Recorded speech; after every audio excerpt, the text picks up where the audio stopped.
When we first started thinking about, producing a module for online delivery, one of the problems is that we have lots of existing material and we don't have endless resource to do the work that we need to do.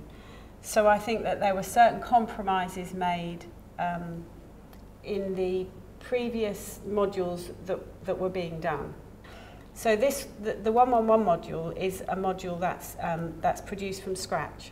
So we had a real opportunity, and we had experience of doing module production for online delivery.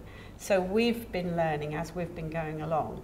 But implementing learning design, if you walk into a room and say we're going to do learning design, everyone just goes to sleep. And you have to give them chocolate and things to get them going, yeah, all sorts of things like that. Do that anyway. So we kind of had the opportunity to do this, and so we approached the whole thing in a different way. We went round to the stakeholders within the faculty about what they wanted to be in this introductory module. So we found out all the key concepts that we felt that there should be in there, and there weren't that many actually. When you narrowed it down, boiled it down, there was really comparatively few. And we got all these and we stuck them in sort of post-its and lists and what have you. And we brought these to the learning design workshop. Before we even talked formally about the learning design, said, what should we have in the module and how should we have it? And we had a couple of days of that. And then in those couple of days, we came up with the topics and the content in each topic and the study skills in each topic. And then we carried, then you introduced the learning design. Yeah. Just sort of the different categories. And then we said, yeah, let's stick this on the wall. We put all the sort of the different headings and categories with a similative at the bottom, which is the stuff that, the passive stuff. The old way, the reading stuff, that went right at the bottom, and we said, build these things around activities. So once we do what the activities title was and roughly the content, let's build them around the activities.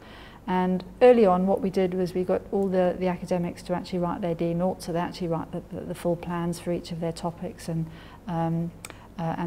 again based around the activities. And then we started to get them to write stuff in Oxygen.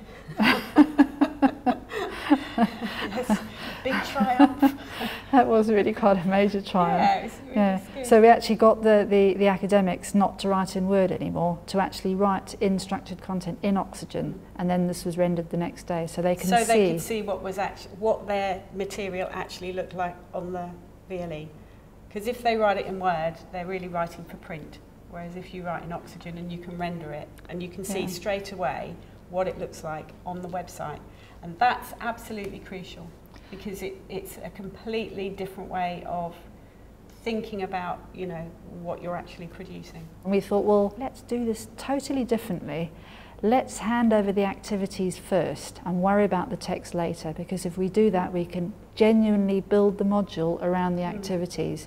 We get the module team not to think about writing loads of stuff, because we all academics, we love writing loads of stuff, but to produce a big chunk of learning for the student that they're going to learn by. Now, I think the problem generally with doing that is that LTS do expect, and module teams do expect, to have these handover dates, and they're going to hand over this by this date and that by that date. So we had to do this a bit under the radar, as it were. We did. We redefined what a handover actually meant. It is the bottom line, and we did this, with our colleagues in LTS. So it was a genuine collaboration. It really was, yeah. And that's really pretty much where we are, and that's how the module team is progressing. So we're in the middle of this, not even in the middle of it actually.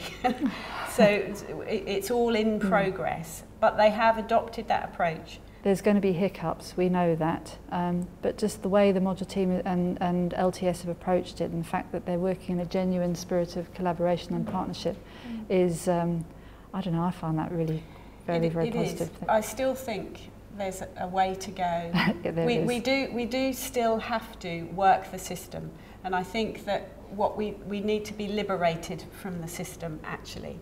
We need the freedom to be able to do that, and that is actually quite hard. That really is quite hard.